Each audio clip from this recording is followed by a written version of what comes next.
Hi, welcome to the Nine-Sided Circle. Today is Sunday, it is the 12th, and this is our Sunday talk as we always do every week at 6:30 p.m. Pacific time. And yeah, you can like and subscribe and make sure you keep up with us because you're likely to enjoy a lot of the talks we do. And we hope that you'll stick with us for this one. So tonight we're talking about superpowers. What are they good for? Why might we want them? Why might we not want them? Should we work towards them in the work or put them to the side and not worry so much about them? That's what we're going to discuss tonight, and we'll just have a lively conversation about that. What do you think, Mushtaq?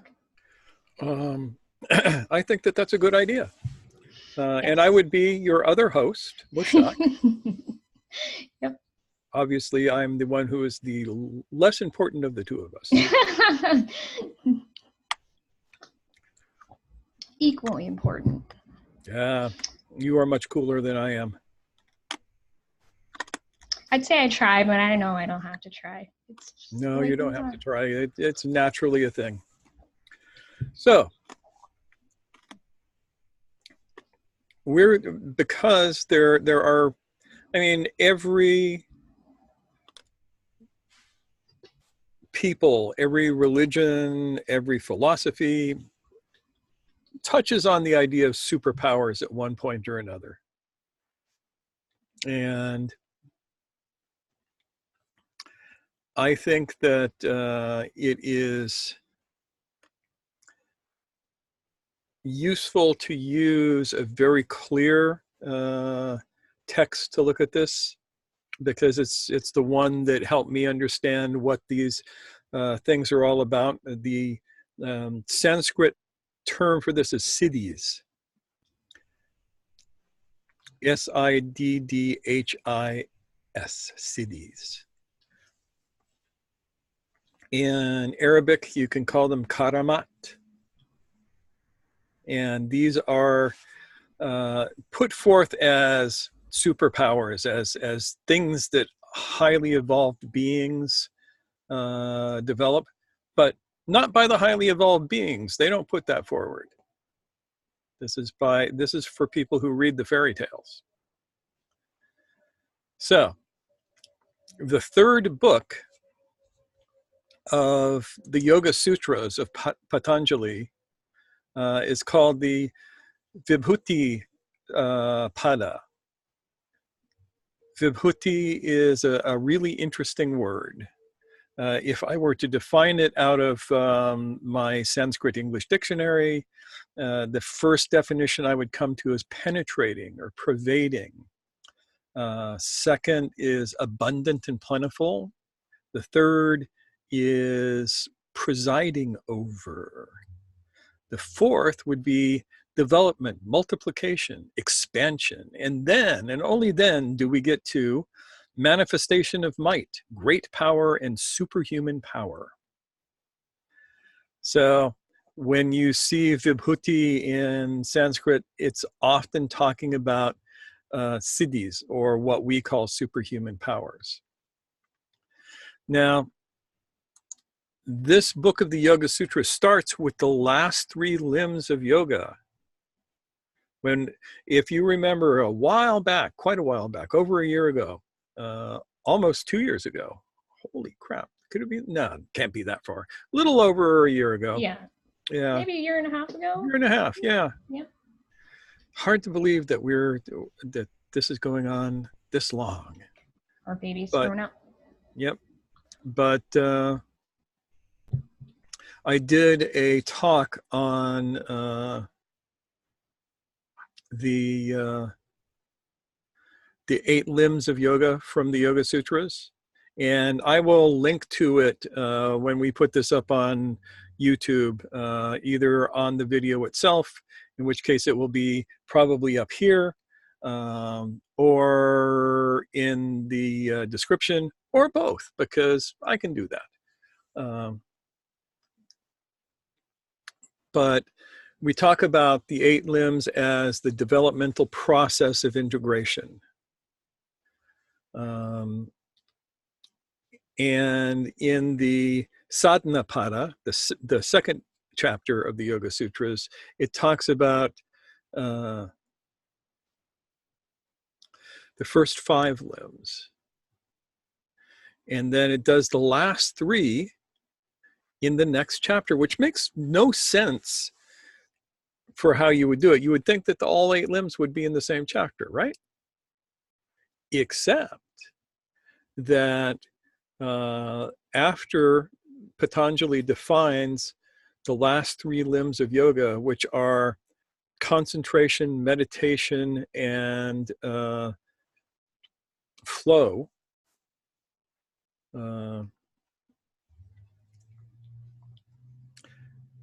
he goes in to talk about what happens when you hold this state.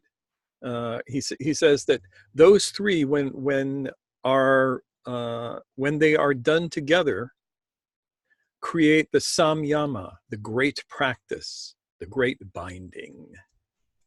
It's a very, very catchy term. And then the rest of the chapter goes on to explain to you what happens when you perform the samyama while focusing on different things. And the different things that you focus on bring forth the siddhis, bring forth the so-called powers. Now, what I want you to understand is that the descriptions of the powers as they are given in the Yoga Sutras are not literal. They are no more literal than you have some friend who goes out and takes a huge amount of LSD and goes on an incredibly wild and wonderful journey into the depths of their own mind and soul. And then they come back and they try and describe it to you. And the description of that sounds a whole lot like siddhas. I felt like I was as light as a feather and I could float up to the sky. I felt like I was so rooted that nothing could move me. All of these things, they are trying to describe a real state in words that are not really meant to describe those sorts of states. Even Sanskrit is not meant to describe these states in the way that you experience them. So, the samyama is the combination of concentration, meditation, and the Sanskrit word is samadhi, which is I think the best translation for the term samadhi is integrative flow. Samadhi is not a state you get to, it's a practice that you do. And when you combine all of these 3 practices together, you create a super practice, a superset of the practices. It's sort of like having the affirming, denying, and reconciling practices happening all at once. Except that in this case, it would be the denying, affirming, and reconciling, which is the triad of evolution, according to Enneagrammatic lore.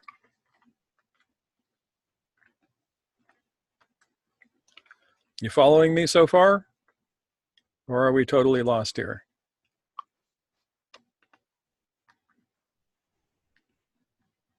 This means yes. This means no. This means half and half. Okay. So okay. What's catching, Nancy, and what's not? Yeah, Sri, Nancy, talk to us so that we can make this better for you. In a general kind of way, getting very good at 3 important things is more powerful than any one of them if you can do them all at the same time. This doesn't mean I remember what the 3 things are. Okay. So, the first is concentration, to be able to focus one-pointedly on any object given to consciousness. The second, and that's in Sanskrit, that's called dhrana. The second is called dhyana, which we usually translate as meditation, but it is meditative absorption into the point of focus so that it creates a field. The third step is samadhi, which is the entering into a flow state where there is no longer an object that you are focused on, but the witness and the witnessed become a field phenomena. And you are in a flow state as you are experiencing whatever is given to consciousness. Does that make sense? Yeah, in an abstract way, since I don't have experience with these things. Yeah, and that's the problem, talking about stuff that you have not experienced. It's kind of hard, so my suggestion is you should experience these things. Why not? Could be fun. You ain't got nothing better to do. Right. Yeah. Okay, Cherie, you were sort of come see, come saw as well. Yeah, I'm just listening. I'm not making any contribution or anything like that. I'm just wondering how you're describing those states to be manifest in someone's practice. Yeah, I have rambled on about that at length in various talks, but I am more than willing to do it again. Well, I was just thinking that, you just got to get out of the way, isn't it? Yourself. Yeah, kind of, but with real focus. You can get out of the way by going completely unconscious. But this is not that. No. This is getting out of the way while having absolute focus on the object of your meditation, and then allowing that focus to dissolve into the meditative state, and allowing that meditative state to dissolve into a state of flow, so that you and that which you are meditating upon are one field. I'm kind of repeating myself, but that's kind of the best words I can come up with. Noor, any thoughts? Honestly, I'm just like trying to make sure I get the vocabulary right for everyone. Yeah. So. Yeah, she's limited by my notes, which are usually, I would say, are terrible. No, they're not terrible, but a lot of the words that we're using are not on there. So I have to go back and double check and make sure. My bad. And then try to type as you're defining. So yeah, it's tough.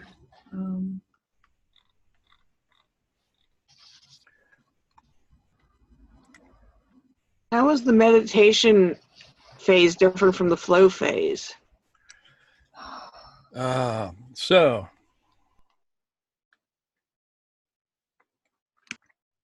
the Yoga Sutras say, and I'm using Chip's translation here because it's a good one, and I linked that into the invitations, so you can have that open or downloaded yourself. He says, concentration locks consciousness on a single area.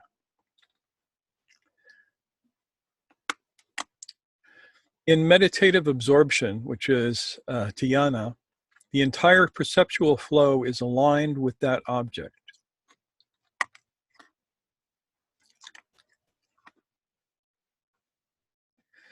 When only the essential nature of the object shines forth as if formless, integrative flow has arisen, and that's samadhi. So the difference is, in the first stage, you become single-pointed in your consciousness. In the second stage, the flow is aligned with the object. You and the object become kind of one. And in the third stage, the essence, that which is behind the object, the subject and your subject, kind of touch, become, as it says, shine forth, as if formless.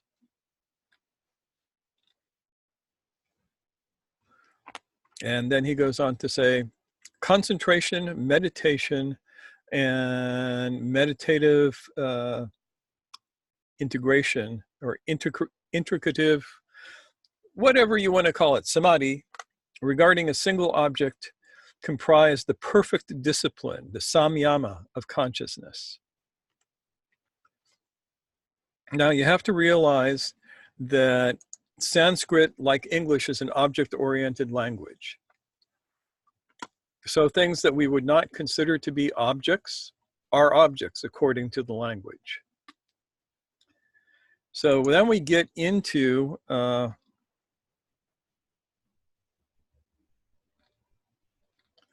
I'm going to skip a few lines, though they're all really, really good. Actually, I won't skip them. I'm just going to read them. I'm not going to comment on them. Once perfect discipline, once samyama of consciousness is mastered, wisdom dawns. Perfect discipline, samyama, is mastered in stages. These three components, concentration, meditative absorption, and meditative integration, are more interiorized than the preceding five. The five yoga, the five limbs of yoga that came before.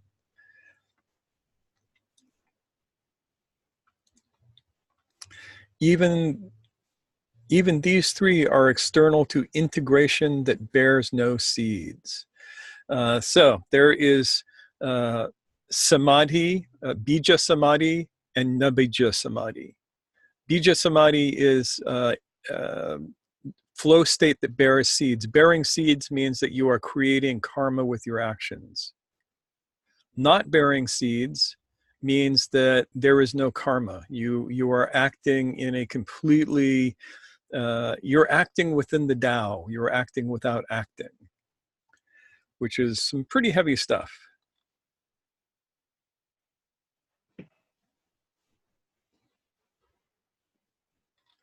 And then it goes on to say a bunch of cool stuff.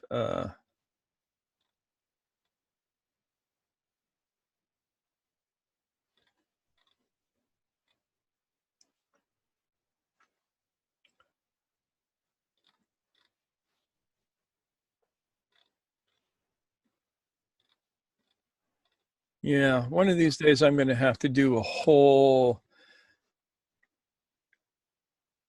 full-on class on the sutras as I understand them, but it ain't going to be today because there's way too much to go over.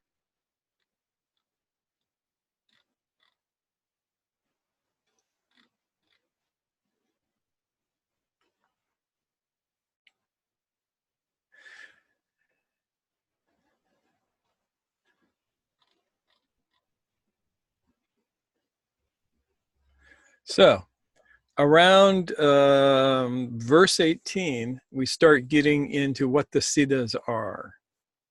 We do have a couple questions. Okay. I don't know, did you catch Mustaqim's what is a field phenomenon?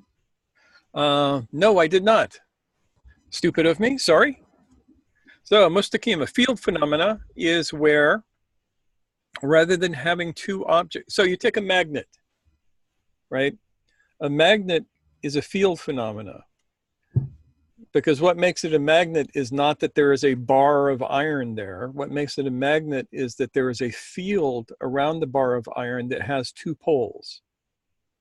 And that field exists as a totality. If you take the magnet, a bar magnet, right, and you cut it in half, you don't get a positive pole and a negative pole. You get two magnets with two positive poles and two negative poles. The field is always there. And so you can look at a thing. The thing is the bar of steel or the bar of iron. The field is the magnetic field that surrounds that bar of iron that acts in a particular way. The iron is, it was what anchors the field. But the field is a unitive whole. The field cannot be separated. I mean, some physicists have talked about theoretical monopoles, but we have yet to actually experience them as far as I know. So all fields have always the negative and positive poles. And you can't have one without the other. And it acts as an epiphenomena to the iron bar. So the poles kind of flow into one another, creating the field. Yeah, so I say that human beings are a field phenomena. We are not a ghost that lives inside a machine. Our body is the bar and our soul is the field around it, and you cannot separate them. They are not two different things. They are one phenomena. And so this is like that. When you enter into this state of the great practice, then you have the ability to incorporate other fields into your field. As a way to think about it. It's like when you bring two magnets together, right? And they touch, and they always touch at opposite poles. You know that, right? Same poles, they repel each other. You turn them around, they touch at alternate poles. And if you look at the field, you don't get two magnetic fields when this happens. You get one magnetic field. So when those poles touch, the field phenomena, the epiphenomena, creates a unitary whole within the field rather than two chunks. This is the secret of Rabita. I'm saying that mostly for Noor. Does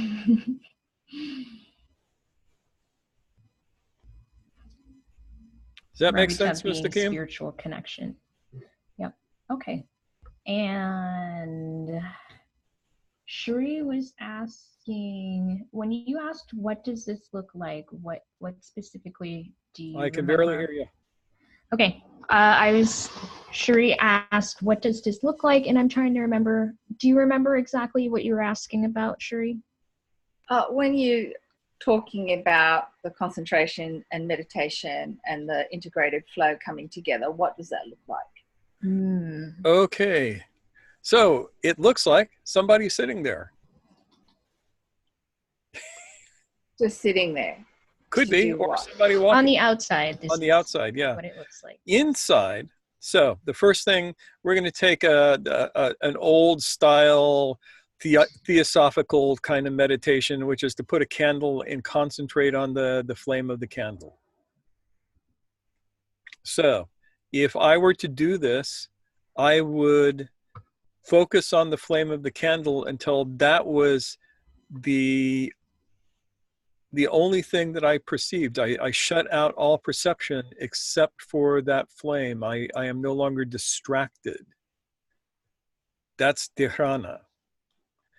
Then I would allow that flame in myself to create a kind of field phenomena. And then I would allow that field phenomena to incorporate my isness and the candle's isness. So it's like clicking those two magnets together. We form that one flow instead of two. At the state of meditation, you're still working on those two flows coming together. At the state of samadhi, those flows are unified. Does that make sense? Better. Yeah, this is the problem that Patanjali had when he was trying to talk about powers too, because it's hard to talk about. The language is not up to it. But we will muddle along until we all understand it, or I can get you to meditate long enough that you get it. I was going to say, some of this involves like sitting and doing it and seeing what happens. Yeah, you may decide that I'm completely full of it and none of this works. You never know. Yeah. All I can say is it works for me. So then we get to this whole list of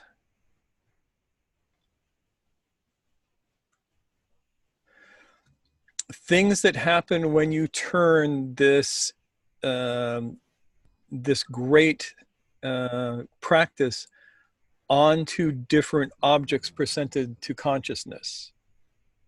So you have directly observing latent impressions with perfect discipline, the samyama of latent impressions. Latent impressions, samskara, are these things, these ideas or impulses that exist underneath the level of consciousness that tend to run us. This is the commanding in the commanding self. And it's the theory in yoga is that some of these latent impressions can come from previous existences, previous births. I have no comment on that, other than I have enough trouble with this birth. I'm not going to worry about any other ones that I may or may not have had at some time in the past. I will concentrate on this birth because it's the one I got now.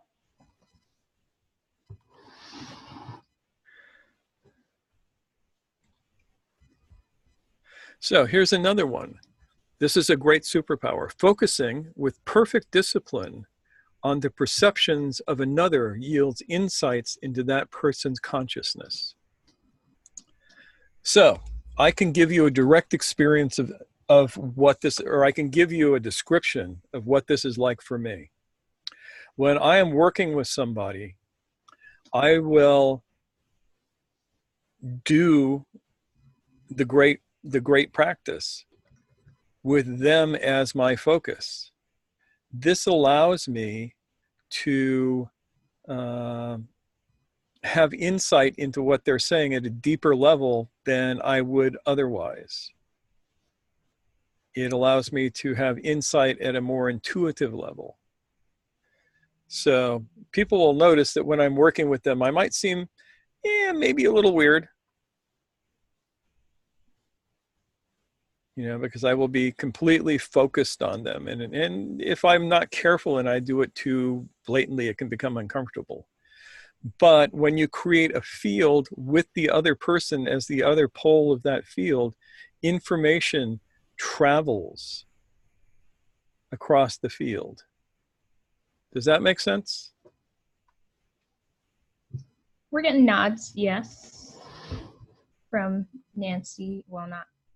Nancy, do you get it? Are you following along? Yeah. Okay, good. All right, so everyone's on board. Good. So all of these superpowers start with, and it's implied, the implication is focusing with perfect discipline, focusing with the perfect discipline of the last three limbs of yoga give you this.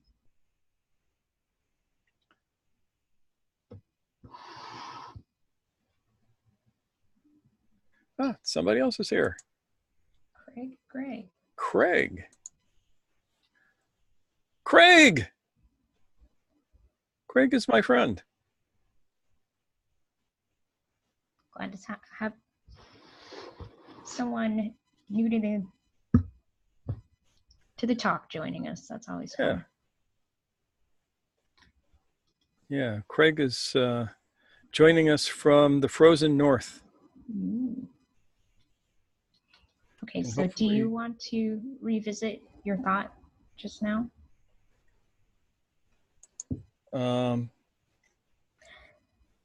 was I? Superpowers are created when? Superpowers are created when you can create a field between yourself and the other, so that the other no longer becomes the other, but your consciousness is incorporated into the experience of the other. God, that sounds like gobbledygook, doesn't it? It's okay, we can get a little woo. I mean, it's like conscious woo. Yeah, I can make it more practical. One of the places that I experience this a lot, and this is why I keep doing this, why I keep going back to playing with swords is because this is one of the places where I experienced that. It starts with my sword and I are one. This is not metaphorical. It is incorporated into my neurology. My entire brain begins to build a schema that includes that piece of 3 foot, 3.5 foot steel connected to my hand. And it perceives that as part of me. Then, if I'm doing really good, my opponent's sword gets incorporated in the same way. Then, if I am really, really good at that moment, my opponent is incorporated into that same neurological schema. My opponent becomes part of my own neurology, so they are an extension of my hand. Not just my sword, not just my sword and their sword, but me and them become extensions of each other. And this is why an old guy like me can occasionally win matches with people a third my age.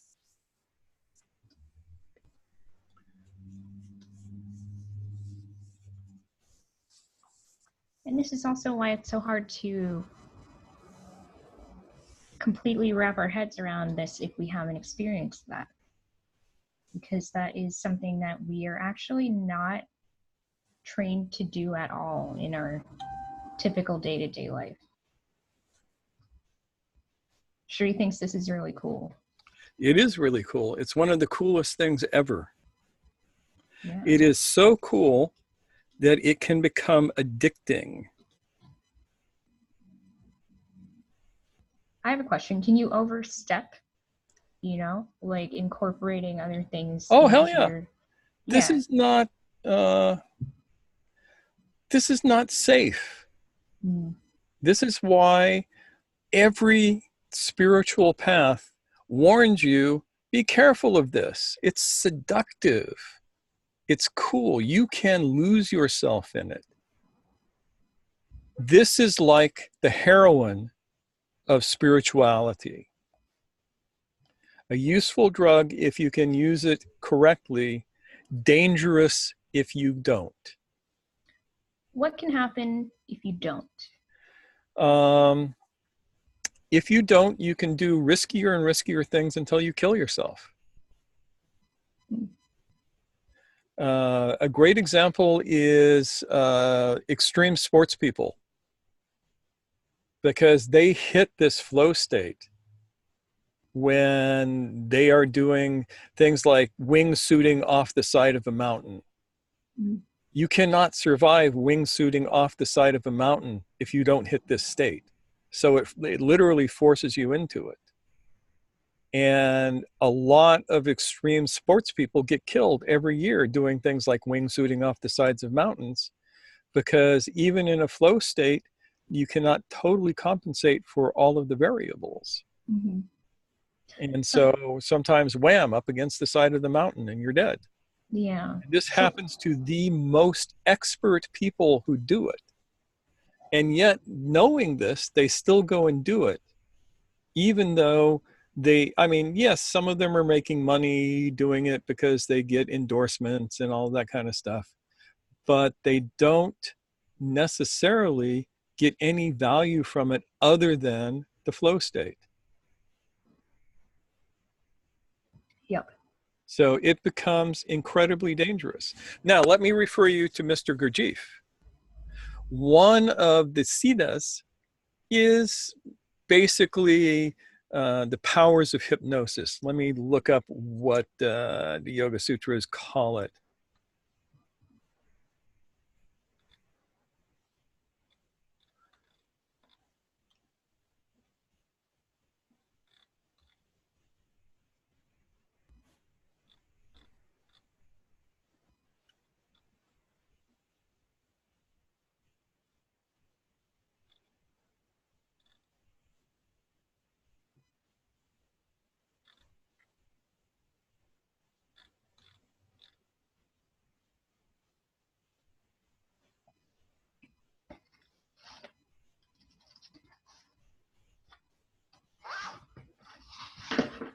So I'm just reading away here.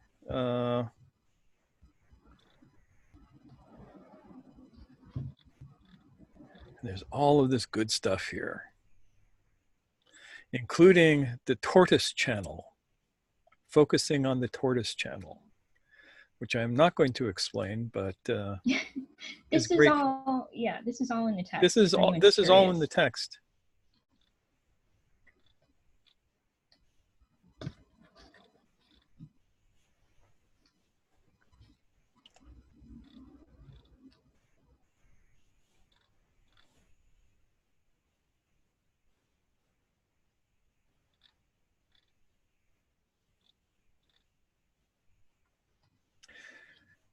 Okay, before I get to that, let me touch on one that's always confusing to people.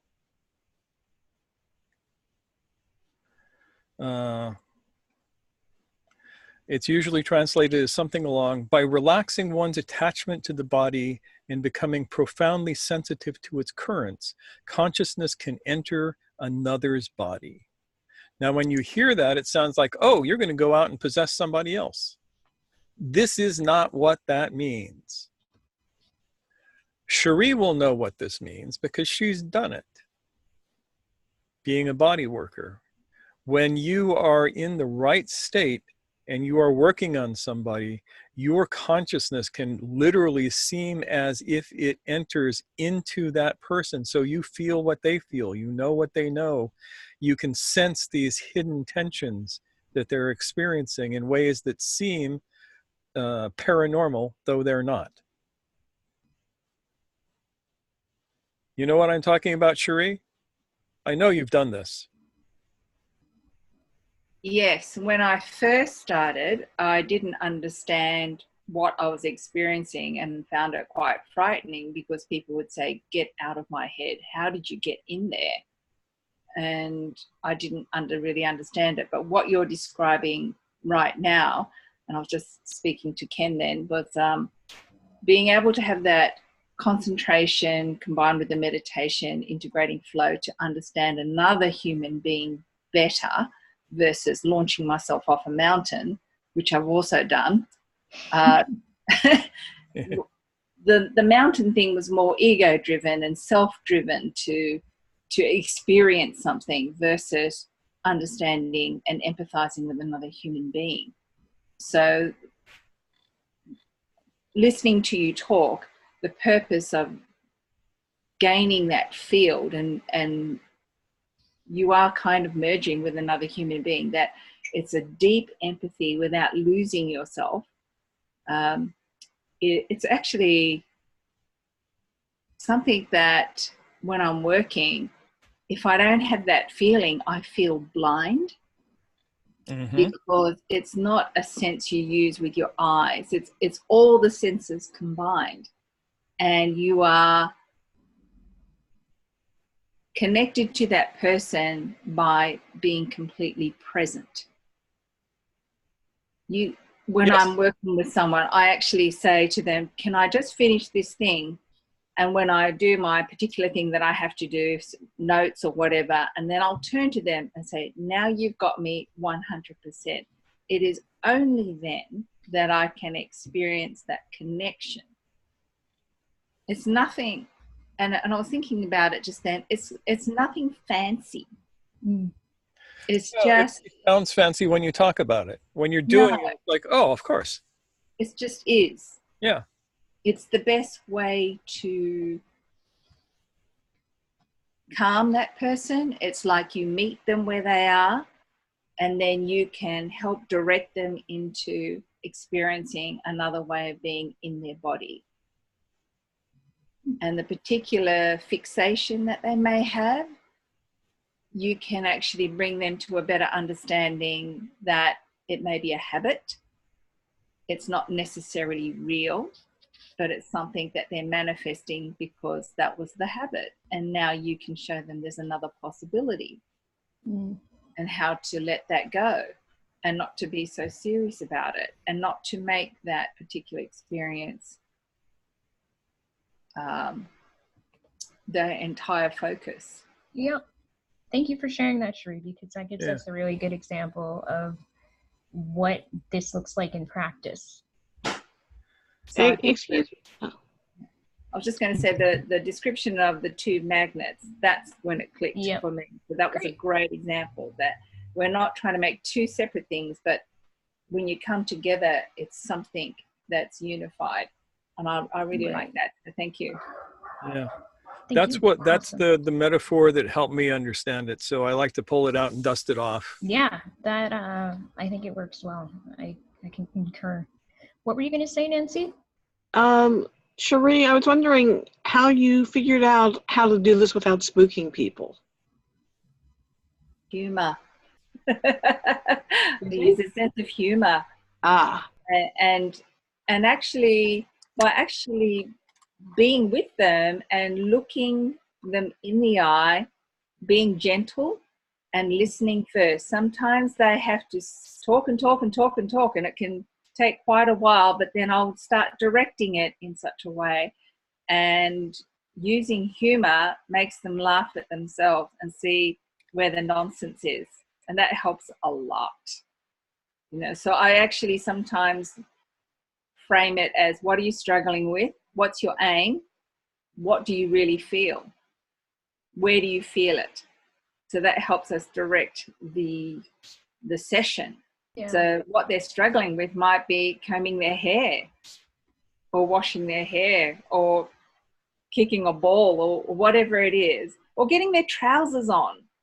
Sometimes it's as simple as that. But when they just say, oh, I've got a back pain or something like that, it's not, doesn't have a lot of meaning. But when you actually say, what is the thing that you struggle with or really annoys you?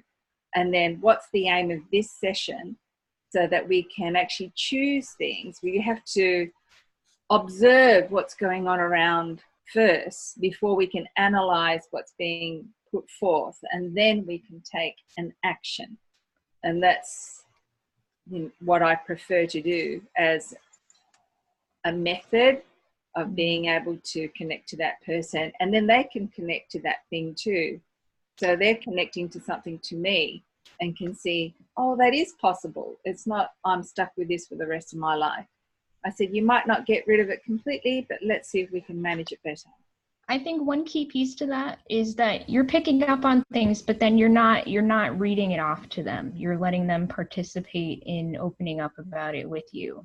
Yeah. Yeah. Because sometimes they'll come in with a neck pain, and then I'll start working with them that, and then it'll move down into their chest, and then it'll move down into their belly. And I go, you came in with neck pain. So what's really going on? Yeah. So it is detective work. And one person actually accused me of not knowing what I was doing. I said, well, I don't know what's going on until you can actually tell me what's really going on. Mm-hmm. So, you know, one thing leads to another. And so being able to let them speak without being embarrassed, without shame. I think therapists can be too quick to make them feel ashamed that they didn't do their homework or rehab or whatever. So what did you manage to do? So to be able to meet them side by side and share story, and then we can observe and analyze what to take action with next. Thanks for that. Yeah. All right. My thought was originally, my question was, when we are, like, you gave the example, Mushtak, of like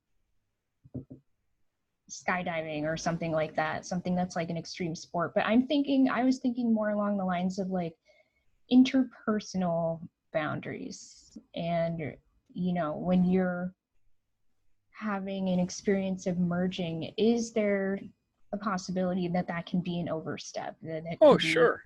Yeah, like happens unwelcome. all the time. Yeah. Yeah. Yep. Think of all of the people who you have known in your life who have gotten lost in a relationship and they lose their own self to the relationship. Mm-hmm. Yep. So, I mean, is that one example of this happening, even sort though of, you know, it's a lightweight, unconscious example of it happening. I'll give you a better example of it,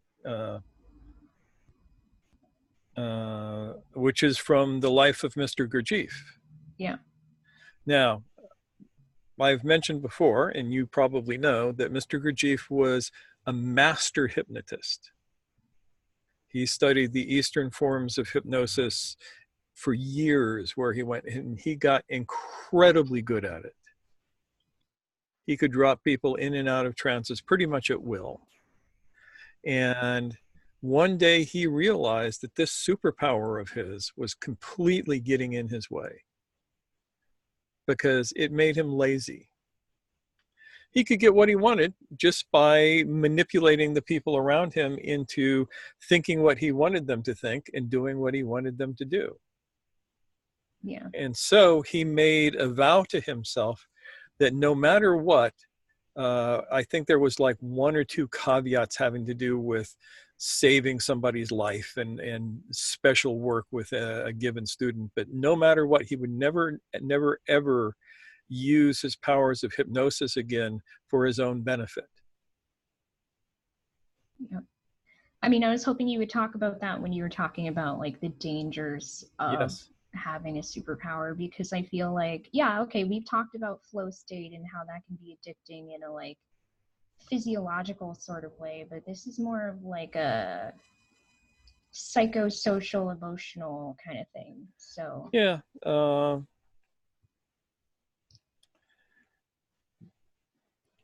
That's when somebody gets the powers to manipulate other human beings,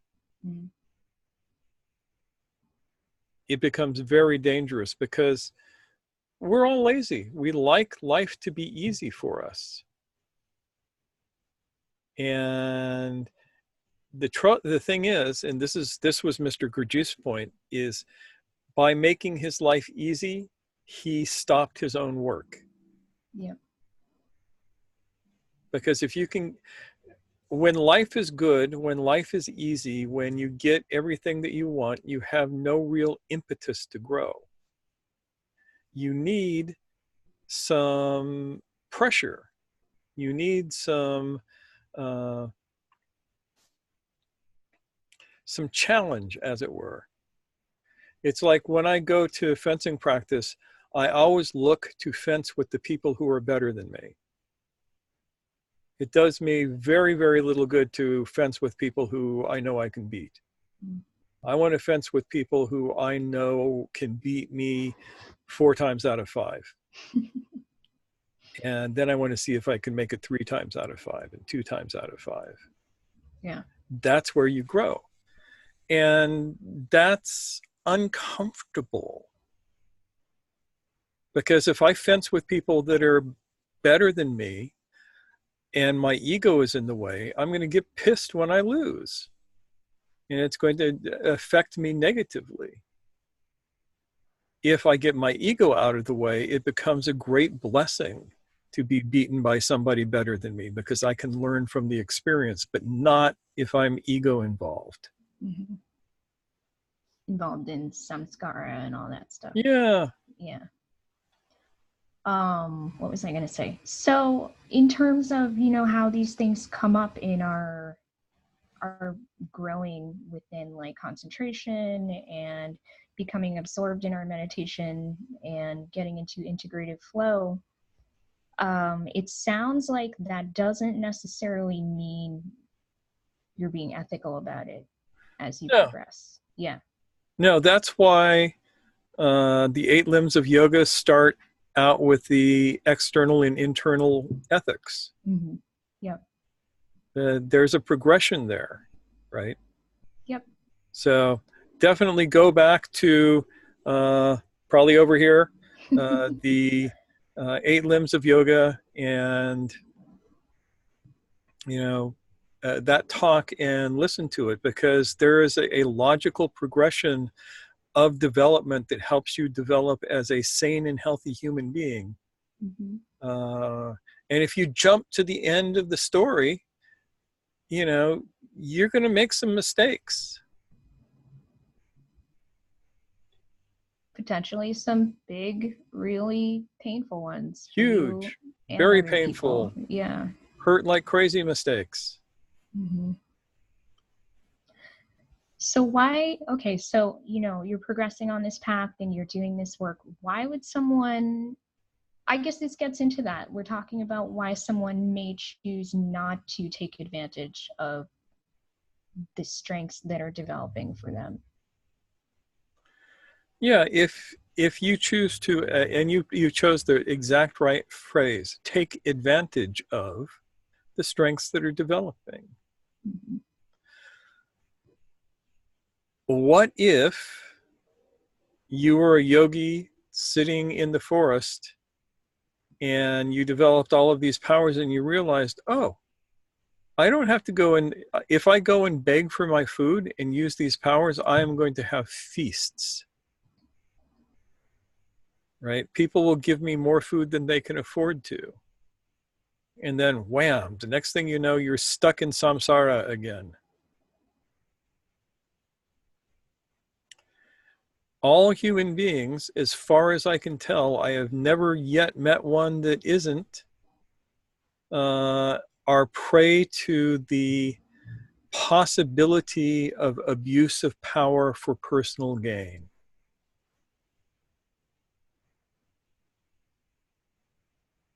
I mean, the reason that I don't have godlike powers is because I would be tempted to alter the political situation by making people's heads explode. And that's probably not the right way to do it. You cannot remove a tyrant by becoming a tyrant yourself. So has that been a turning away from pursuing those things for you, or has it just been like It because has of that been feeling? literally, and I don't give a fuck. Yeah, Not a turning away from, because turning away from it is the same as turning towards it. aversion, right? Yeah. Yep. I work very hard at being indifferent. And I use some of the siddhas that I have developed, I use them regularly when I'm working with people. Mhm. You know, the ability to connect deeply with somebody is a very powerful skill. And when I'm working with clients, I'm doing that because that allows me to help them go to the places where they want to go. Yep. Where they want to go, Yeah, deep down, deep down. as opposed to you dragging them there. Yeah, there is no place that I want them to go. Mhm.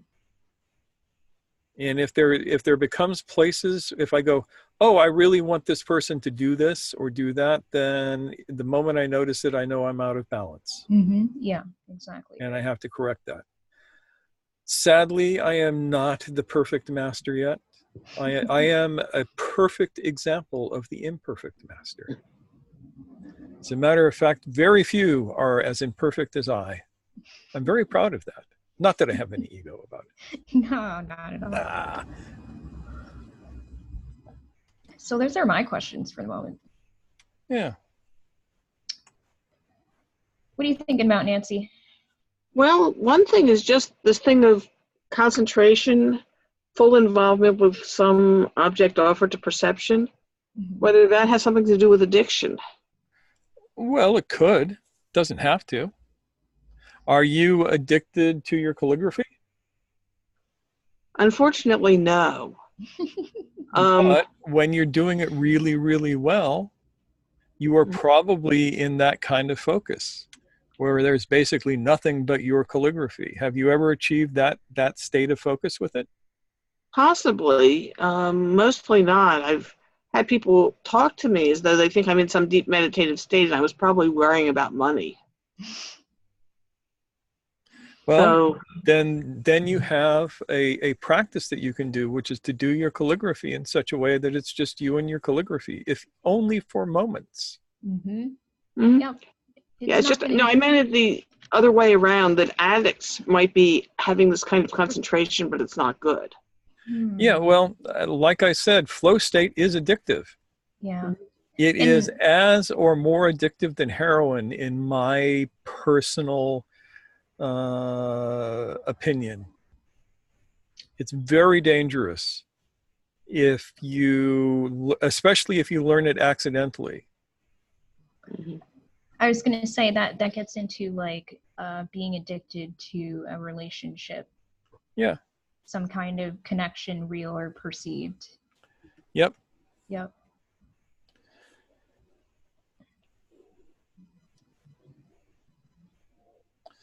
Yeah, I was thinking about an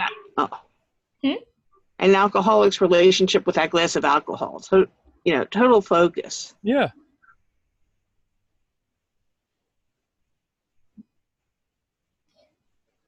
I guess we need to be attentive about where we're placing our one-pointed focus. And what we're doing with it. The trick is to be detached. Mm-hmm. I mean, if you're an alcoholic and you put a glass of gin in front of you and you meditate upon that and you never, never, ever identify with the glass of gin, you're fine. It will just sit there. Yeah. But the moment you identify with it, the moment you say, I want that, then you're lost. And that's the biggest difference. Detachment versus attachment within the focus. Mm-hmm.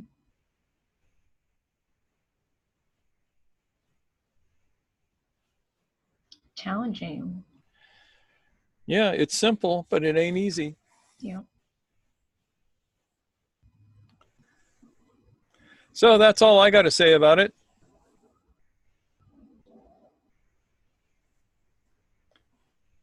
Cherie, any more thoughts? I've never thought of it as an addiction, but I was thinking that when I have tried to force understanding, that's when the flow disappeared. Oh yeah, that will definitely break you out of your flow. Yeah, so the experience of that integration, it's learning to accept what's coming back at you is coming in its own time. You cannot force your timing onto that integration. So that any feeling or perception is quite a natural thing. Mm-hmm. So it's that acceptance, that detach and just wait and it will come. Mm-hmm. And if it's only a certain amount of information, that's all you're going to get, and it's okay. Yeah. And it's acceptance. I think more acceptance and just going with the flow. A flow is just that. It's not you controlling whether it's turbulent or a trickle. It just is. That's all I have to say about that. There you go. Yeah. Thank you. Yep. And Mr. you King. don't need to jump out of airplanes or slide down the sides of mountains on little pieces of stick or jump off the sides of cliffs with little suits that make you look like flying squirrels or free dives to the depths of the ocean without any kind of breathing apparatus. You don't need to do any of that to achieve flow. But if you think you do, you're screwed. Mm-hmm.